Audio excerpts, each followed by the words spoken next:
جی اگلا سوال یہ کہ سود کی گرد سے متعلق آپ نے فرمایا حدیث کے حوالے سے بات صحیح ہے، اس سے بچنا تو اب ہمارے اختیار میں نہیں، تو اس حوالے سے ہم گناہ کے کس درجے میں آئیں گے؟ وہ گناہ تو ہے لیکن اس کا کفارہ کیا ہوگا؟ ہم اگر گندم میں نے کھائی اور میرے اندر سود کا غبار چلا گیا، اب اس کا کفارہ کیا ہوگا؟ جو مجھے توانائی حاصل ہو گندم کھانے سے اسے میں صرف کروں اللہ کے دین کو قائم کرنے کی جد و جہد کے لیے، تو یہ کفارہ ہو جائے گا۔ اقامت دین کی جد و جہد جو ہے وہ اس سود کا کفارہ ہو جائے گا جو سود ہمارے اختیار کے بغیر،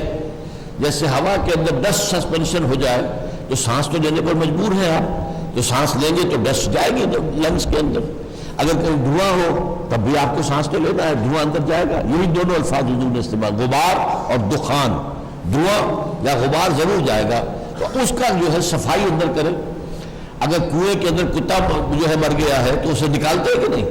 اور اس کے ڈول نکال، تو اپنے اندر کو صاف کرنے کے لیے وہ جد و جہد جو آپ کریں گے، قوت لگائیں گے، جان و مال کھپائیں گے انقلاب لانے کے لیے، وہ اس کا کفارہ ہو جائے۔